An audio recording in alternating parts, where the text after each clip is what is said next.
ಮಾರ್ಚಿಂಗ್ನಲ್ಲಿ ಆಯುಧ ಬದಲಾವಣೆ.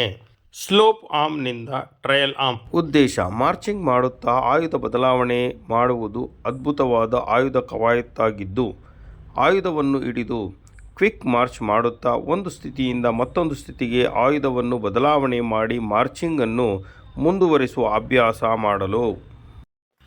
ಇದರಿಂದ ಸಿಪಾಯಿಗಳಿಗೆ ಆಯುಧದ ಸಂಪೂರ್ಣ ಹಿಡಿತ ಮತ್ತು ನಿಂತಲ್ಲಿ ಆಯುಧ ಬದಲಾವಣೆ ಮಾಡಿದಂತೆಯೇ ಮಾರ್ಚಿಂಗ್ ಮಾಡುವಾಗಲೂ ಆಯುಧ ಬದಲಾವಣೆ ಮಾಡುವ ಚಾಕಚಕ್ಯತೆ ಬೆಳೆಯುತ್ತದೆ ಹಾಗೂ ತ್ವರಿತವಾಗಿ ಸಂದರ್ಭಕ್ಕೆ ಅನುಗುಣವಾಗಿ ಆಯುಧವನ್ನು ಚಾಲನೆಯಲ್ಲಿಯೇ ಬಳಸಲು ಸಹಾಯವಾಗುತ್ತದೆ. ಇದರಿಂದ ಆಯುಧ, ದೇಹ ಮತ್ತು ಮನಸ್ಸು ಒಗ್ಗೂಡಿ ಏಕಾಗ್ರತೆ ಬೆಳೆಯುತ್ತದೆ. Quick march. ಸ್ಲೋಪ್ ಆರ್ಮ್ನಿಂದ ಟ್ರಯಲ್ ಆರ್ಮ್ ಮಾಡುವ ವಿಧಾನ. ಮಾರ್ಚಿಂಗ್ ಮಾಡುವಾಗ 2 ಹಂತದಲ್ಲಿ ಟ್ರಯಲ್ ಆರ್ಮ್ಗೆ ಬರತಕ್ಕದ್ದು.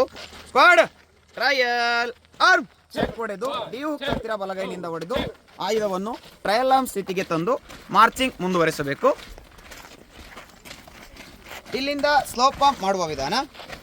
ಪುನಃ 2 ಹಂತದಲ್ಲಿ ಸ್ಲೋಪ್ ಆರ್ಮ್ಗೆ ಬರಬೇಕು. Squad slope arm right left. Trail ಆರ್ಮ್ನಲ್ಲಿ ಎಬೌಟ್ ಟರ್ನ್ ಆಗುವಾಗ ವಿಶೇಷವಾದಂತಹ ಕ್ರಮವನ್ನು ವಹಿಸಬೇಕು. ಆಯುಧವನ್ನು ಮುಂದೆ ಎತ್ತಿ ಎಬೌಟ್ ಟರ್ನ್ ಆಗಬೇಕು. ಸಿಪಾಯಿಗಳಿಗೆ ತಗುಲದಂತೆ ಮಾಡುವಂತಹ ಕ್ರಮ ಇದು. Squad about turn. ಈ ರೀತಿಯಾಗಿ ಆಯುಧವನ್ನು ಮೇಲೆತ್ತಿ ನಂತರ ಮತ್ತೆ ಎಬೌಟ್ ಟರ್ನ್ ಆದ ನಂತರ ಪುನಃ ಟ್ರಯಲ್ ಆರ್ಮ್ಗೆ ಬಂದು ಮಾರ್ಚಿಂಗ್ ಅನ್ನು ಮುಂದುವರಿಸುವುದು. Squad about turn. Left right left. Trail ಆರ್ಮ್ನಿಂದ ಸ್ಲೋಪ್ ಆರ್ಮ್ ಮಾಡುವ ವಿಧಾನ. 2 ಹಂತದಲ್ಲಿ ಸ್ಲೋಪ್ ಆರ್ಮ್ಗೆ ಆಯುಧವನ್ನು ಕೊಂಡೊಯ್ಯಬೇಕು. Squad slope arm. 2 ಹಂತದಲ್ಲಿ ಸ್ಲೋಪ್ ಆರ್ಮ್ಗೆ ಆಯುಧವನ್ನು ಕೊಂಡೊಯ್ದು ಮಾರ್ಚಿಂಗ್ ಅನ್ನು ಮುಂದುವರಿಸಬೇಕು. Class halt